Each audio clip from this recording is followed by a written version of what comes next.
আখাযতু কারীমাতাই আবদি ফিদ দুনিয়া লাম ইয়াকুল লাহু জাযাউন ইনদি ইল্লাল জান্নাহ।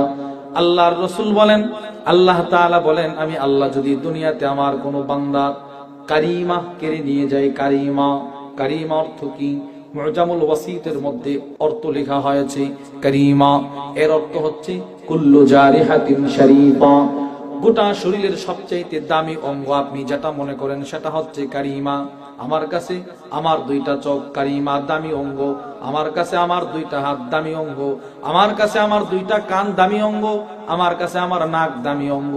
আমার কাছে আমার দুইটা পা দামি সম্পদ। আল্লাহর রাসূল বলেন, আল্লাহ তাআলা বলেন, আমি যদি দুনিয়াতে আমার কোন বান্দাকে রোড অ্যাক্সিডেন্ট অথবা ডায়াবেটিস দিয়ে অথবা কোনো রোগ দিয়ে যদি তার কোনো অঙ্গ কেড়ে নিয়ে যায়, ওই বান্দাটার জন্য পরকালে আমি শুধুই মাত্র জান্নাত রেখে দিলাম।